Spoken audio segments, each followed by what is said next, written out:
नमस्कार दोस्तों, आज की इस वीडियो में मैं डिस्कस करने वाला हूं पुराना सामान परचेज करता हूं और सेल करता हूं, फिर हम किस तरीके से जीएसटी चार्ज करेंगे, किस वैल्यू पर जीएसटी लगाएंगे, वैल्यू ऑफ सप्लाई हमारा क्या होगा। इसका हर एक पॉइंट प्रैक्टिकल एग्जांपल के साथ हम डिस्कस करने वाले हैं। इसके लिए हमें समझना है जीएसटी रूल 32 सब रूल 5, जिसको हम मार्जिनल वैल्यू स्कीम भी बोलते हैं। इसमें बताया गया है buying and selling of second hand goods. Value किस तरीके से निकालते हैं? Selling price minus purchase price, वह हमारा वैल्यू ऑफ सप्लाई होगा।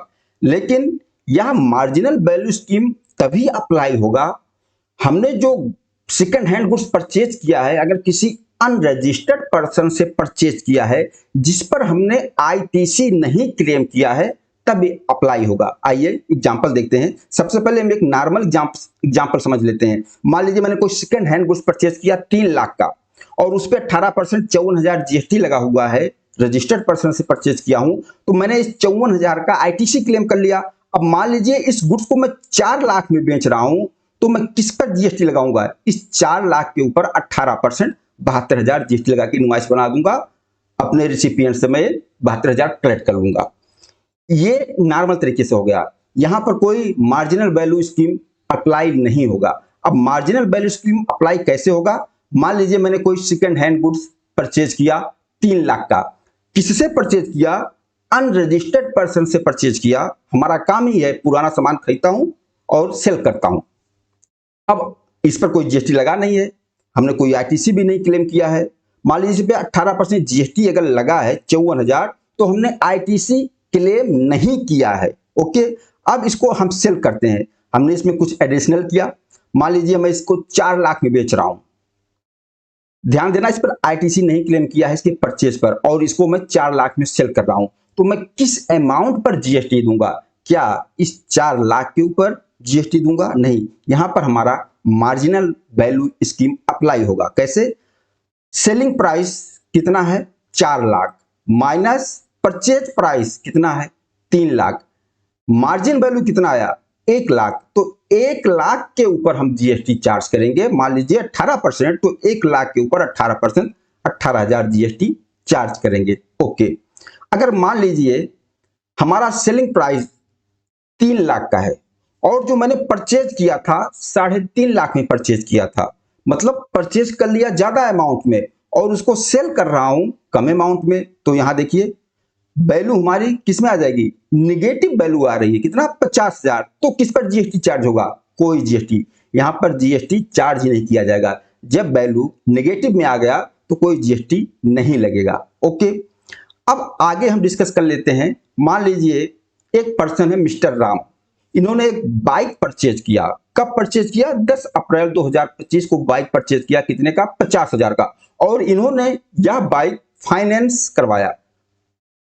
अब इनका जो फाइनेंसर है, इनकी जो किस्त है, जो ईएमआई जानी है, ये अपनी किस्त पूरा पेमेंट नहीं करते हैं।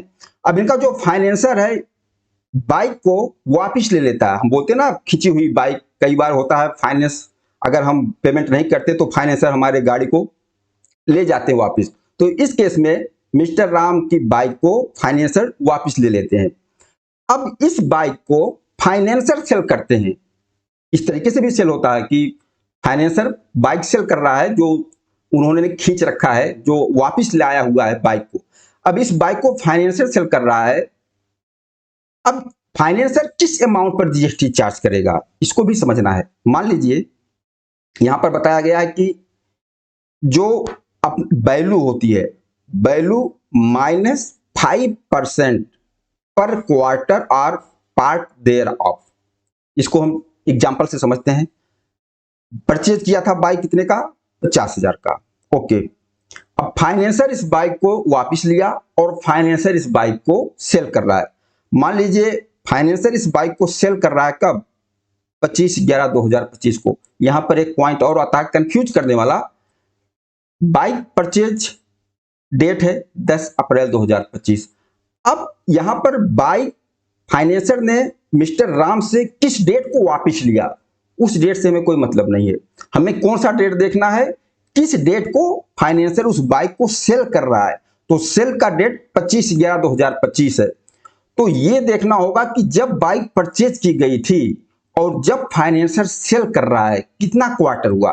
तो परचेज डेट कितना था 10 अप्रैल 2025 बाइक की परचेज डेट, और फाइनेंसर सेल कर रहा है 25/11/2025। तो कितना क्वार्टर हुआ, तो अप्रैल मई जून फर्स्ट क्वार्टर, जुलाई अगस्त सितंबर सेकंड क्वार्टर, अक्टूबर नवंबर दिसंबर।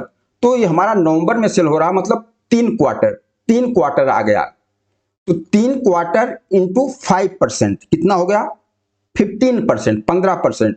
अब इस 50,000 वैल्यू में से 50,000 वैल्यू का 15% कितना बन रहा है 7,500। तो 50,000 माइनस 7,500 कितना वैल्यू आया 42,500। फाइनेंसर 42,500 के ऊपर जीएसटी चार्ज करेगा, यह वैल्यू आप सप्लाई होगा। ओके, या मैटर क्लियर। अगला पॉइंट हम देखते हैं, मान लीजिए एक समझ लेते हैं special margin scheme for motor vehicle fix assets. हमने कोई मोटर व्हीकल परचेज किया, कार परचेज किया। अब यहां पर मार्जिनल वैल्यू स्कीम किस तरीके से लगेगा सेकंड हैंड।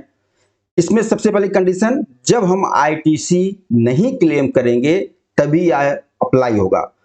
हमने आईटीसी नहीं क्लेम किया है और हम इनकम टैक्स में डिप्रिसिएशन क्लेम करते हैं, और हमने इस कार के ऊपर डिप्रिसिएशन क्लेम कर लिया, अपने बुक्स ऑफ अकाउंट में डिप्रिसिएशन क्लेम किया है।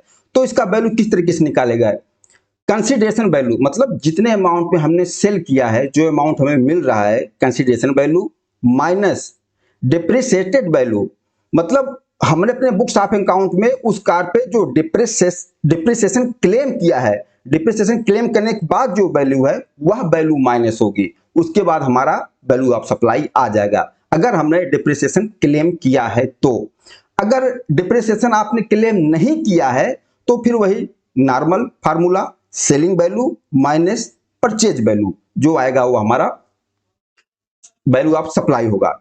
ये हमारा है रूल 32 सब रूल 5। अगर हम पुराना सामान परचेज करके सेल करते हैं, मैंने कोशिश किया बिल्कुल सिंपल तरीके से एक एग्जांपल क्लियर हो जाए। बाकी आप लोग बताना यह वीडियो आप लोगों को कैसा लगा। नमस्कार, धन्यवाद।